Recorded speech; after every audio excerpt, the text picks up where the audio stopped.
I want to move over and to introduce our guest speaker today. And I'm proud to call this young man my friend.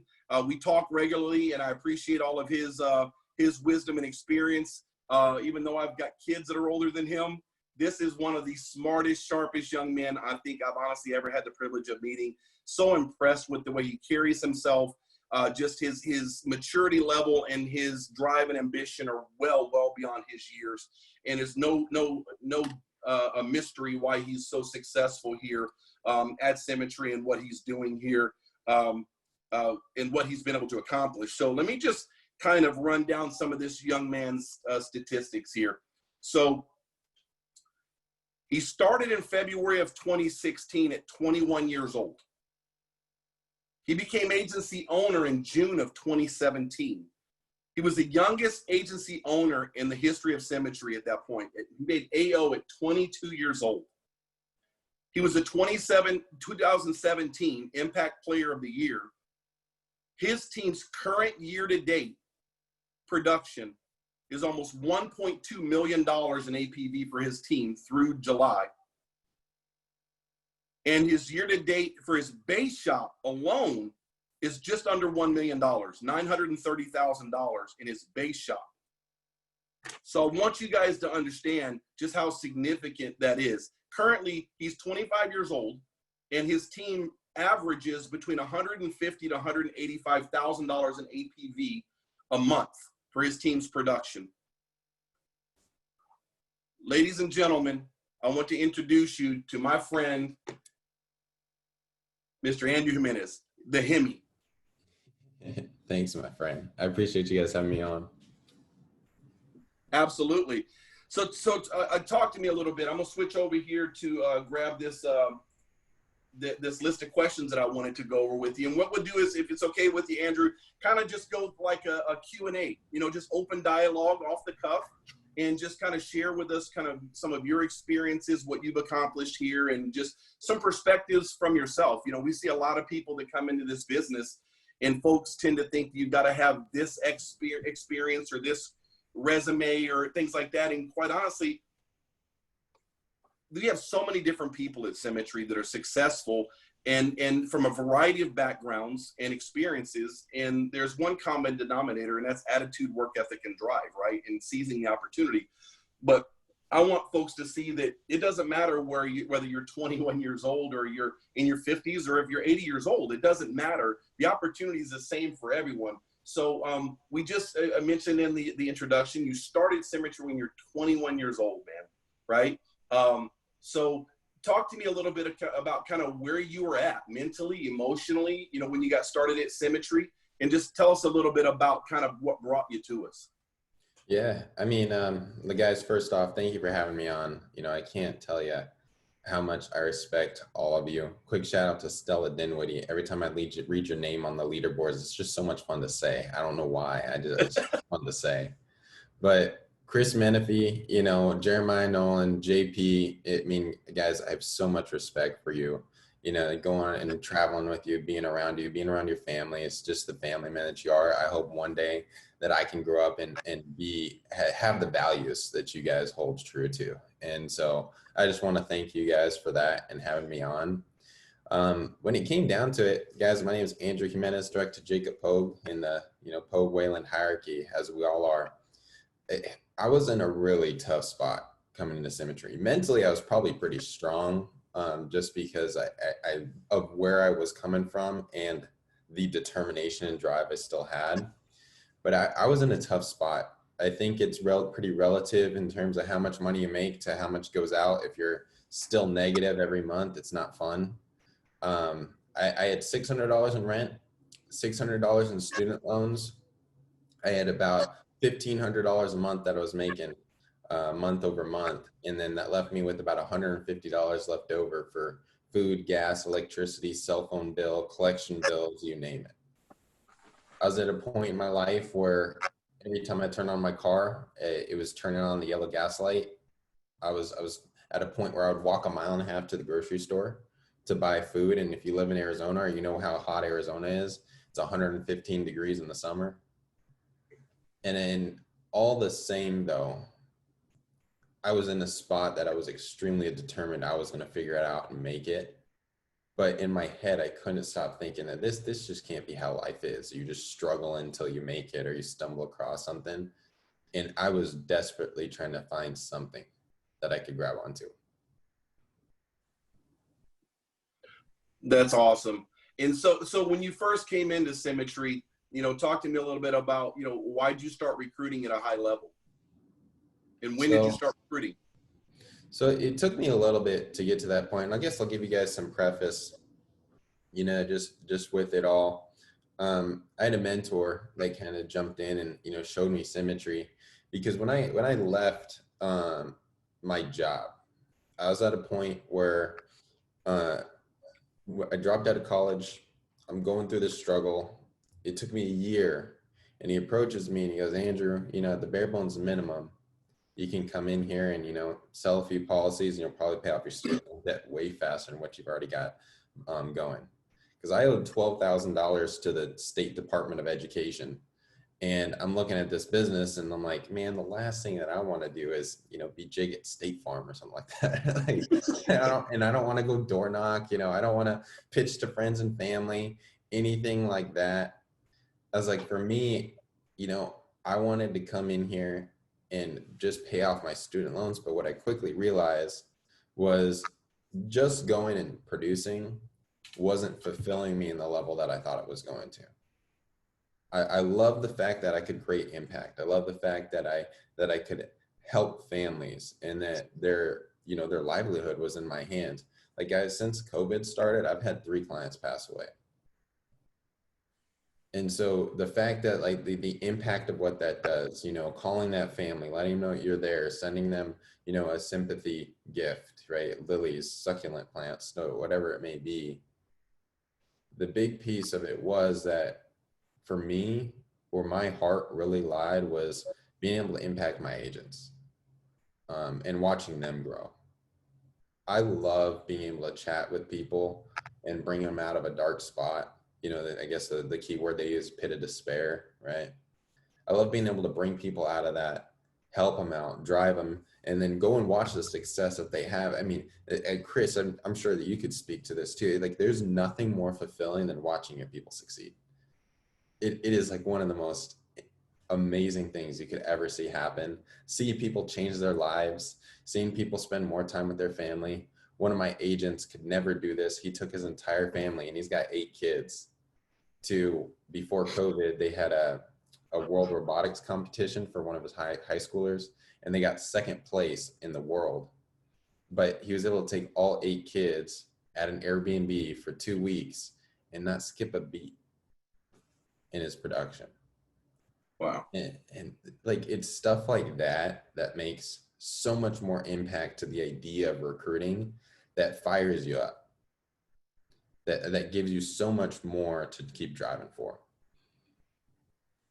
No, absolutely. So next question I've got for you is, you've done very well since you've been here so far, and continuing to grow, names at the top of the leaderboards on a consistent basis. If you listen to the national calls on Wednesday and such, so if you hear Brandon and Brian or Casey refer to Hemi, we're talking about Mr. Andrew Jimenez here on this call, affectionately known as Hemi, the Hemi. So talk to me about your long-term goals here at Symmetry. What's your long-range plan? What do you want to ultimately accomplish here? Yeah, speaking towards the recruiting piece, right? Like, I think it's great to go out there and make a ton of money. In the end, I also see money as a means to end, and it's just more so of a tool. And I've viewed Symmetry for a long while as the golden goose and can lay golden eggs.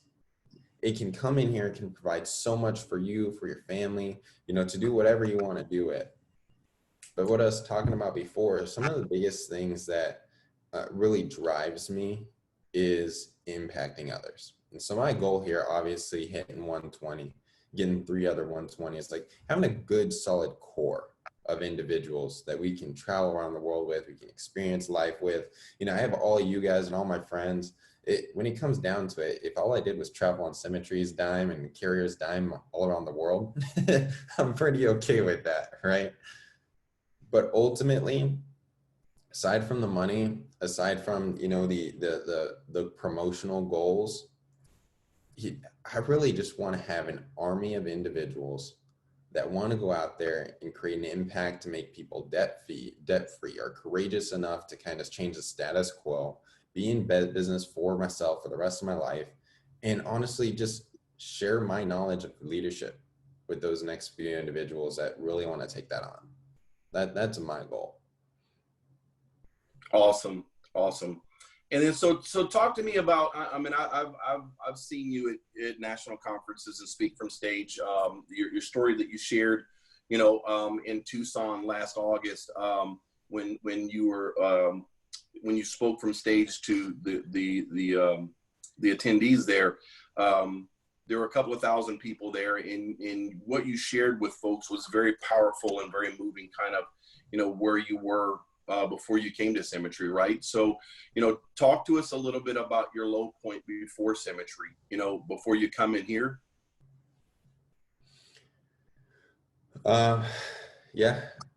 This will, so before I got Symmetry, like I already told you guys, I was in a point, it was scraping by humbled me a lot, right? I mean, at 20 years old, dealing with collection company calls, you know, my cheat meal of the week that I just went and wanted to buy was walking to Taco Bell for $11.42. And that was on my pay period of 2 weeks. Before that though, I decided to drop out of college, and I'm working at a job stocking boxes in the warehouse for 12 bucks an hour. And I remember I got a call from my dad, and I realized my dad had figured out that I dropped out of college. So I get a call and he says, "Drew, you're going to come home right now." So I go to my boss to let him know that hey, I'm going to head out a little bit early. It was almost that end of the day anyways. And I'm driving home, and I started getting that like pit in your stomach. Like just the knot was tying up. I lost all my appetite. And then I end up getting home. I walk through, my dad just sits me down directly. And I just remember him saying, "Andrew, you're going back to school." And in my head, you know, I'm going, no, I'm not going back to school. I don't want to. I have a vision for myself. I know where I'm going. And he goes, "Now, Andrew, you're going to go back to school and I'll pay for it." I was like, "Dad, you don't have to do that. I paid, you know, the government was already paying for my school. I had a full ride. I was doing pretty well in it." The big thing was that I just didn't want to be there anymore. I had bigger visions, bigger goals, bigger drive. And as like, I just, you know, I'll take my time elsewhere. And I remember when my dad told me, "Andrew, you're going to school," and I told him no for the third time. I had never seen the amount of disappointment in my dad's eyes in that moment. And I remember him standing up, and he just said, "Get out." I walked to the door. I turn around, the door slams in my face. And I walked to my car. I drove to the nearest park, and I just bawled my eyes out. And the biggest thing for me at that moment was I could have turned around, gone to my dad and said, "I'm going back to school. It is what it is." Or I said, "I'm going to let this moment make me, and I'm going to figure it out. And I'm going to prove to everyone that my mind, my drive, where I'm at, I can get myself to where I want to be." Because the biggest thing that hurt wasn't the fact that I was homeless. The biggest thing wasn't hurt that I was going to have to shower in gas station bathrooms for the next week until I found an apartment, sleep in my car. The biggest thing that hurt was that my parents didn't believe in me as much as I did. And so that then spurred on the next 8 to 10 months of scraping by, listening to audios. And I'll tell you guys this, the only thing that kept me going was a vision of what I was going to do. I know people say it's not good to have drive from having a chip on your shoulder, but heck, it will get you through what you think you probably can't do.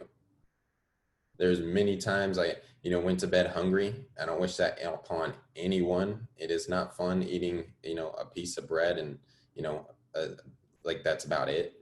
Wake up in the morning, you have half a bowl of cereal. It's not fun, just sitting in the shower, just trying to think through how you're going to make things happen. But I'm going to tell you, all you have to do is keep believing in yourself. Because above all, through anything, you'll make it. One of my favorite books out there, if you guys want a book that's a good solid read, it's called A Man's Search for Meaning by Viktor Frankl. That, if you read that book and you hear what that man went through, you're going to believe that you can get through anything. No, that's great stuff, Andrew.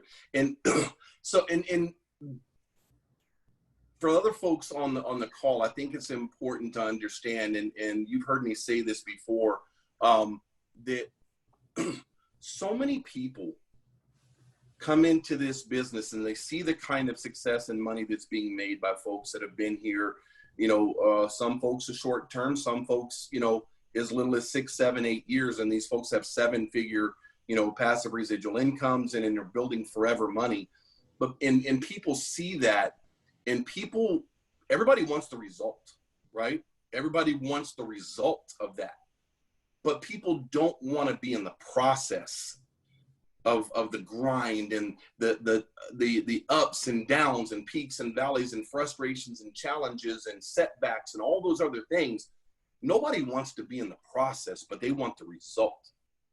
But in this business with Symmetry, more than anything I've ever done, it's in the process that determines who deserves the result.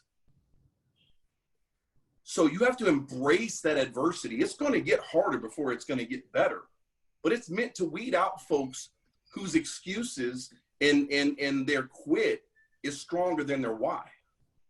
If you're fighting, your why is stronger than anything else. There's nothing that's going to derail you from getting to where you want to be. And you have to be stronger than any other adversity, distraction, or challenge, including yourself, right? So no, that's so powerful, Andrew, and where you've come from, and to be 25 years old, man, you're well beyond your years. I'm getting texts over here from people that are saying, you're shitting me. This kid's not 25. No, no disrespect, but young man is not 25 years old, right? And I'm like, yeah, he is, right? And I think, if people can look back and see somebody like yourself who's gone through so many other challenges so far, like we all do. Everybody's got their own story, their road, their own journey, and their own path. But it's about the fight and determination. Just don't quit. Some people get there faster than the others, but as long as we get to where we want to go, that's the ultimate prize, right? No, great stuff. So talk to me about, since you came to Symmetry, obviously, you've had some success, but we all have, bad times and down times and challenges. And sometimes there's even points that, you think, damn, what am I doing here? Is there something else I could be doing? You have doubts, you have second thoughts, things like that. But you've got to block that out and stay focused on what you want to accomplish. So talk to me about your low point at Symmetry since you've been here. What point really brought you down while you were here and made you kind of, made you kind of second guess or think what you were doing? Yeah, and I think everyone's going to go through a moment of pivotal change, right? And I don't mean change like, oh yeah, I'm going to crank it up a bit. I mean, like, there's a decision factor that all of a sudden everything moves. Like, you went from one position in your life to it's be all end all, right? All in, all chips on the board. You're in Vegas, you got $800 in front of you, $500 in front of you. You said, screw it, I'm in. Like, that level of all in. And that came in the beginning of 2017. My first year in this business, I did pretty well. I made, I think, between like 80 and 90 grand, spent everything I made, had an atrocious October, November, and December. I paid off all my student loan debt, and my debts outside of that, I had a few grand left. So I was doing well, but I get a call from the mentor at the time and Jacob, and they both tell me, you've done pretty well, great job, you hit your personal goals, but you literally haven't done anything for us to recognize. I mean, I averaged doing what, 80 grand or so. I mean, it's less than $10,000 a month on average, even though I had a high issue rate. On personal production. Yeah. Mm-hmm. And I came in and I'm looking at this and I'm like, man, like I didn't do anything. And they're like, not compared to some of the other guys. Like, you did great for yourself, but if you want to you have more, do more, and be more here, you're going to have to put up more. I said, okay. See, I went into that next conference. That was my third conference going into the January 2017. I had recruited all of 14 people the year before. I was going in there with one person going to conference, and the only other agent I ever recruited couldn't even afford to go because I hadn't helped her achieve a whole lot of success. And I'm going to that conference. In my head, I'm just thinking, how the heck am I going to make this happen? If you guys think you've had bad, fourth quarters, I think in the fourth quarter, I wrote all of 8 or 10 grand in the fourth quarter, October, November, and December. And I'm going into this broke with nothing, trying to figure out what I'm going to do, how I'm going to do it. And I just made a decision at that conference. There was another kid that walked across at 27 years old. Maybe you heard of him, Grant Lieber, or 21. He walks across stage and, he states that he's going to be the youngest agency owner. And I said, I'll be damned if I let that happen. I looked over at my buddy, Jamie, and I said, Jamie, this is it. We're going to be agency owners in 6 months. And he said, okay. And we went to work. I did things in that next 3 months I never thought was possible. That's one of the things I just admire about you, JP. You're saying sticks in my head all the time. Don't tell me it can't be done if I'm doing it. I went out there. My highest month I'd ever written up to that point was like 12 grand. Okay. That month in January, I went and wrote 18. The next month I wrote 27,000. The month after that, I wrote another 20 grand. Before that, I was doing, in January, we recruited a slew of people. It was like 14, 18, 20. Jamie started recruiting 5, 10, 15. We just sped towards the idea of what could be agency owner. I didn't have a single recruit or new writer hit for 3 months, January, February, and March of recruiting. April was my first new writer. But by June, I was a key leader for all of 2 months. I went to conference as nothing. I wasn't a top producer. I wasn't an elite producer. I was never recognized as a future achiever. I was not a team leader. I was not a key leader. I was a nobody. 6 months later, I had an agency doing $100,000 in sales per month. And we broke out as agency owner. Wow. That's awesome. So personally, what makes you happy, Andrew? Truthfully, I think I'm a pretty big extrovert. So for me, I love relationships. I love meeting people. I love chatting with people. I love, engaging with them. I'm pretty big into personal development too. So the idea of self-awareness and Giant's tool, that 70-30, just kind of learning what drives me and what makes me happy, what kind of fills that cup, as I always say, is I just love making new experiences with people. Whether it's a small chat, whether it's getting to know them, whether it's joking around and saying that, like I love saying Stella Dinwiddie's name. It's awesome. Like it's small stuff like that. It makes me laugh. It gives me encouragement. It empowers me a little bit. So filling that cup all the time, finding experiences, finding ways that I can, just drive my happiness. It's just by building relationships and making memories. Awesome. So tell me about, what have you learned about yourself in dealing with adversities when you do a little bit of self-reflection? Yeah. I've been in Symmetry 4.5 years now. I feel like I've grown up a lot in this business. I'm very thankful that I got started in 100% commission, honestly, because I think about maybe what I would not have learned versus what I have already. One of the biggest things I struggled with is, if you guys know Myers-Briggs, I'm an ENFP. If you know the 5 voices, I'm a I'm a connector, creative pioneer, nurturer, and like the last one is guardian. So I am terrible, and I mean atrocious at anything and everything that has to do with something called a spreadsheet. I look at them, it looks cool. I look at bank statements, looks like a lot of numbers. And honestly, I was really good at math. You know, I took calc 2 and all sorts of that stuff, but it was just I don't like to track it. I realized the importance of that. And I also realized the importance of where I was maybe really innately good at stuff. I had to create systems to create duplication in my people. Because I could tell JP all day long, you know, how to go do something, but if he doesn't understand why that works or how it breaks down, it's just Andrew talking.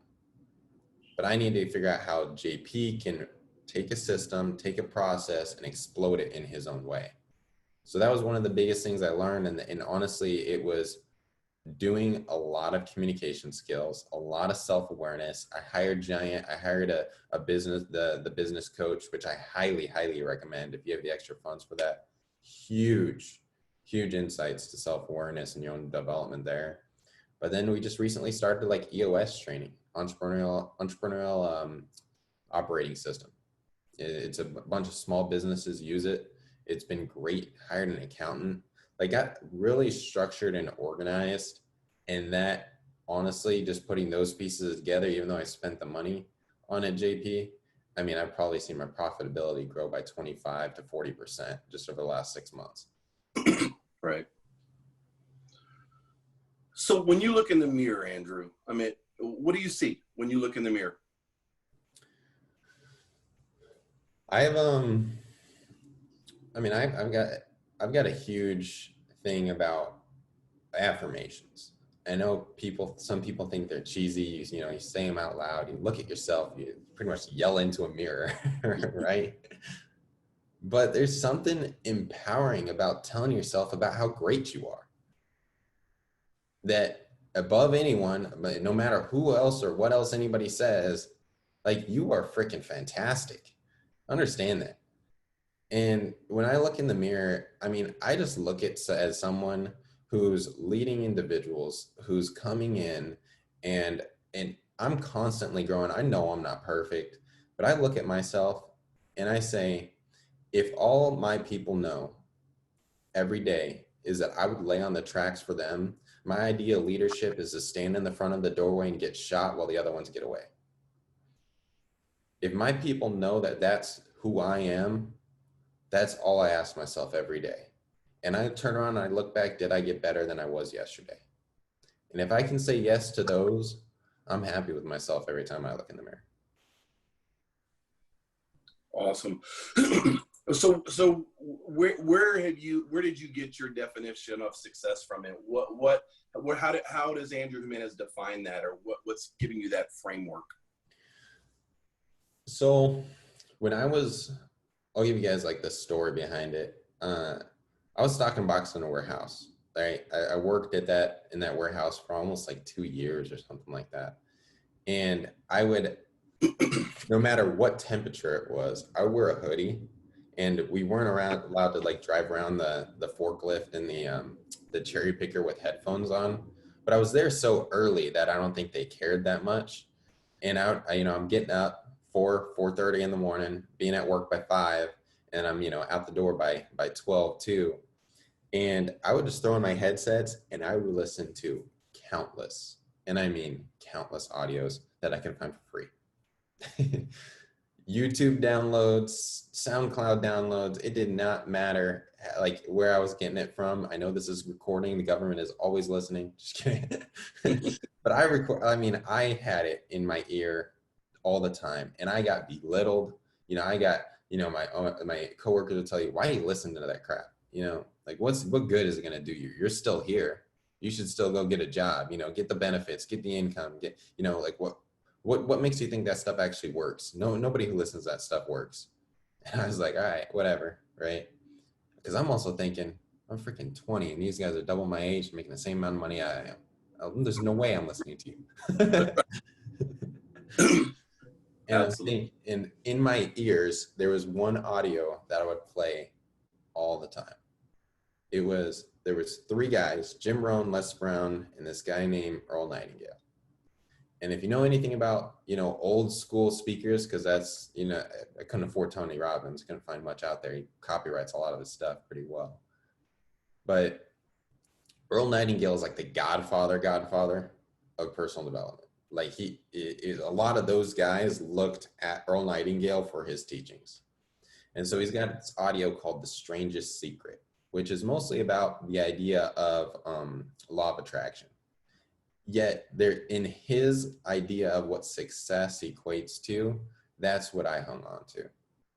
And the idea says this: it doesn't matter if you work as a gas station clerk, or you're in Symmetry Financial Group as a brand new agent trying to hit 120. As long as you are moving in a positive direction towards your goal, that's the definition of success. And that was always my idea of it. Like, the destination is cool, the winning is great, the money is awesome, but like where I get a lot of constant refocusing, I guess is the best way to say it, is reminding myself that I'm already successful. In my eyes, when I look at myself in the mirror and I can say, did I do better than I did yesterday? Like, am I going to do better today than I was yesterday? Do my people know that I'm always there for them, that I'm here with them every step of the way? And I can answer yes, and I'm in my head, I'm successful. And that's my idea of success. No, that's awesome, Andrew. Man, I can't tell you, how much I appreciate you being able to come on to this call. I know I had a list of questions that I wanted to go over with you. Like I said, in a Q&A format, just open dialogue, just real down-to-earth conversation. I've gotten a text or two from a couple of other people. I know Chris, he's got a question he wants to ask you as well. And we've got a few minutes, so I may be able to open it up to just a couple of questions from folks on the team, as long as time permits. But I know you got another call you got to jump on right after this, so we'll make sure we're very mindful of the time. But Chris, go ahead and talk to you there. Yep. Okay. Yeah. Go ahead, bud. Yeah. Thanks. Hey, and Andrew, really appreciate you being on the call today. I know we started about the same time. I think you said February, and I think that was first full-time January 2016. So yeah, I remember Andrew from those early conferences, and always fun to watch you grow up in the business, and man, you become such a powerhouse. And my question is actually specifically, because one of the things that I've observed over the last year and a half, probably 2 years. I mean, if you watch the leaderboards, Andrew and his base shop have been always at the top. You're doing a really good job of getting people off the ground, and that's always the challenge in this business. How do you get that brand new agent who just, we're hitting with a fire hose of information? How do we get them into production and successful? And I think the numbers, your base shop numbers, your agency numbers overall are showing that you guys are doing a really good job. Talk to us a little bit about what's your philosophy there, and what are you using specifically to get that agent from dead stop, brand new license, and has no clue about insurance to actually hit some numbers? Can I just show you a simple tool? Is that all right? Because I think this is the main reason why. Like, it honestly, if I could preface something, and Chris, sorry I didn't get to say, is it okay if I show a tool real quick? Yeah, absolutely. Sure. I just Yep. come up, so you should be able to share your screen. Yeah, basically, like, I'm a huge believer. We all make this business way more complicated than it needs to be. Like, I mean, not just a little, I mean, by a lot. And if you're over here thinking, no, Andrew, this business is tough. Yeah, I never said it wasn't tough. I said we just make it more complicated than it needs to be. It is very literally what Casey said on yesterday's call. You draw a check mark box on your whiteboard or sheet of paper or a note card, right? And if it says 5 interviews a day, you draw 5 circles and you fill in the circles. If it says 12 appointments sat per week, you draw 12 circles and you don't stop until you get 12 circles filled. Like it's as simple as that. And I'm telling you, you go and do that, you close 50% of those 12 people that you see over the course of the week, you'll get the skills back. You'll improve your closing. You'll improve your sit factor. Like naturally you will get better because you'll get tired of losing. And you're like JP said, the process is either going to make you or you're going to quit because you hated that.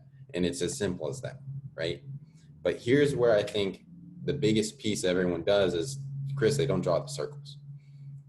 So for the longest time, I had this guy that I would send people, and it was, I mean, I hated chasing after people that send me back a form, right? It's a simple form. It's nothing like that I even, cared to, manage people about. It was just so I could look at this. And if I got James McKean here, right? James, like, what's your goal for your leads taken, dials, contacts, appointments? How many did you see? What'd you write? If you're recruiting, what are our recruiting numbers? Talk to me about this week. What went well? Where do you feel like you can improve? What's just our action plan? What are we going to change? Right. And I hated chasing after people about this because I'm like, I'm only getting on the phone for like the 15, 20 minutes to just review this with you because I just want to help you improve week over week. Like give you an outside perspective of what's going on. So we swapped it up and I threw this into a spreadsheet just on Google Sheets. And it very simply is the idea of this. I'll give you guys, an agent that I have here, right? So he's in here, he's buying his leads week over week and he's writing some premium, and this week he wrote another 2 apps for like $3,000 or so.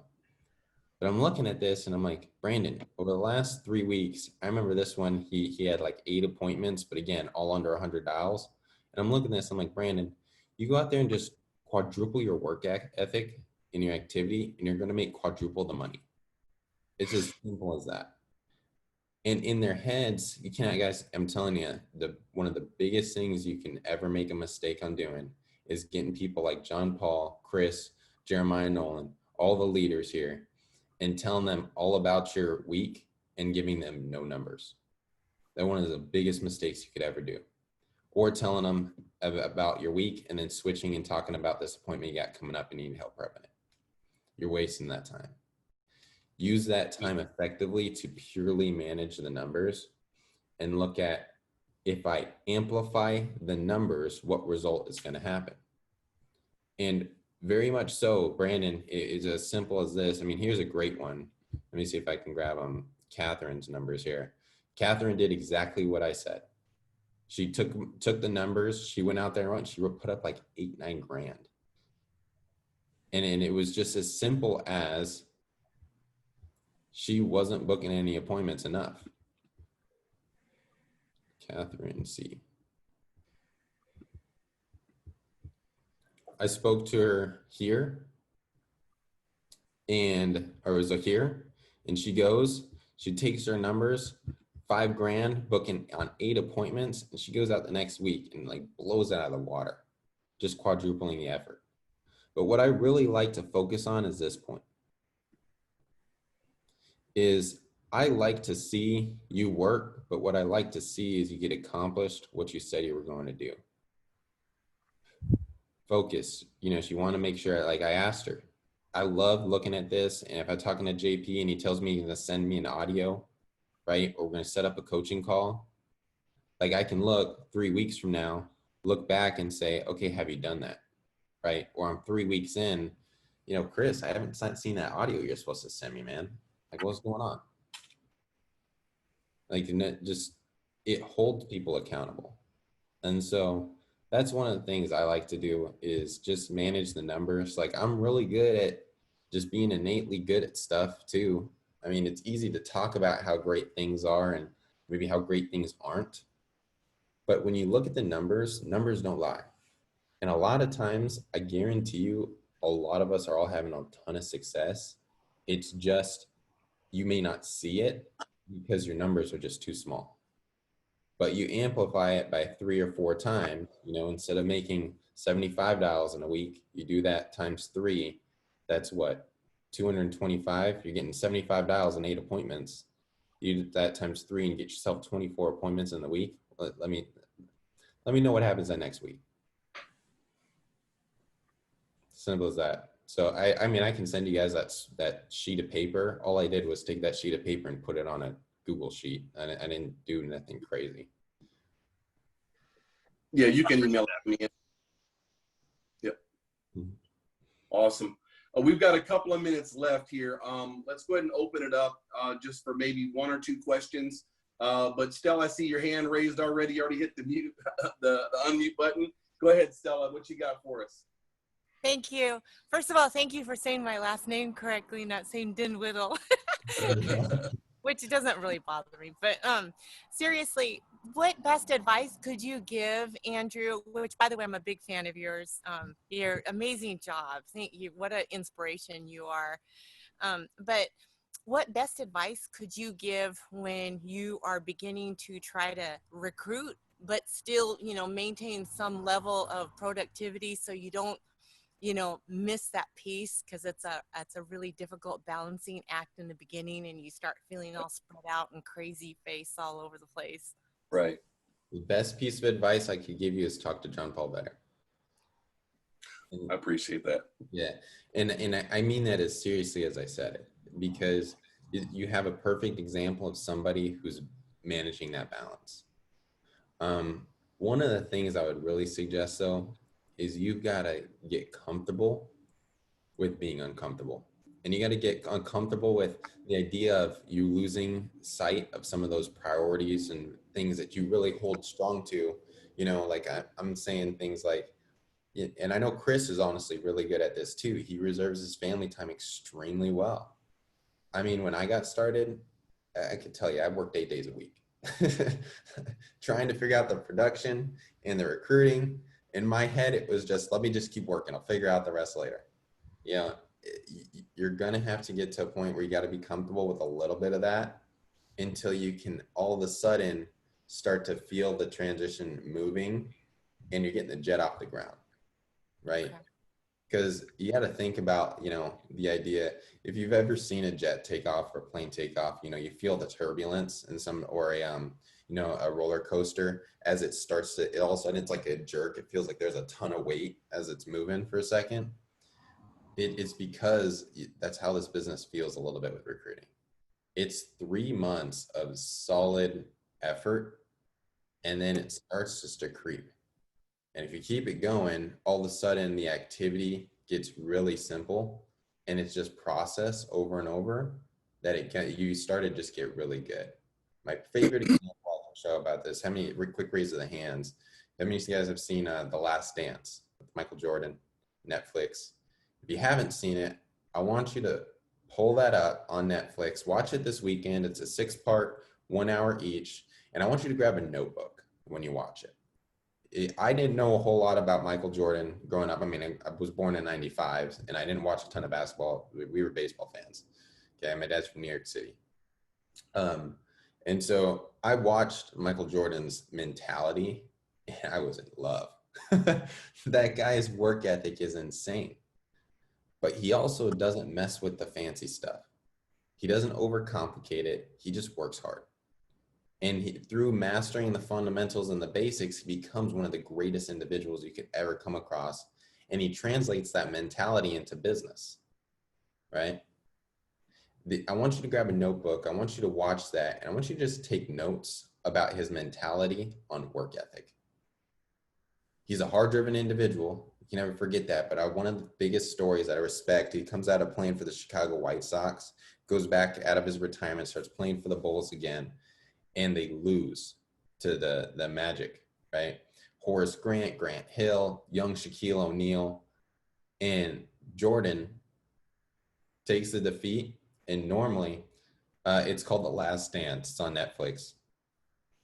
He takes that usual time. He'll call his trainer, takes a month off, goes and spends it with the family, goes to Disney World, whatever.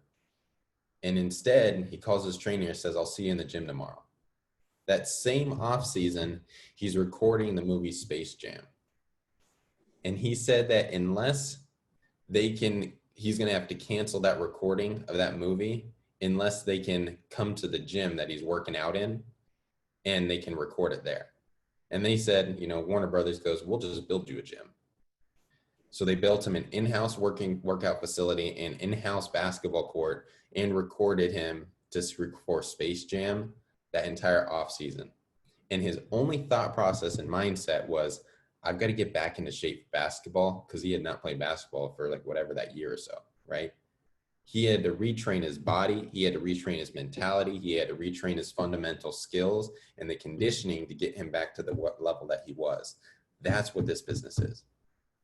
Like when you talk about like, how do you find the balance? Stella, you just got to train yourself that you have balance. That's it. That was a very long-winded answer. I hope it made sense, but. No, it makes perfect sense. Thank you so much. I really appreciate that. All right, we might have time for one quick question. We've got about 3 minutes left, and so anybody else have one other question for Andrew before we adjourn? Awesome. Well, Andrew, listen, brother, I appreciate you so much, man. I have so much respect for you and what you've accomplished here, man. And again, you are mature and wise and driven beyond your years. I'm proud to call you my friend, and appreciate you taking the time to jump on this call and pour into us and share your story. Hopefully that's been enough to kind of inspire and motivate folks on our call. And folks took plenty of notes, man. Listen, have a blessed weekend, man. Appreciate you, Andrew. Love you, brother. Thanks again for jumping on, man. Yep. Take care, guys. See you later. All right.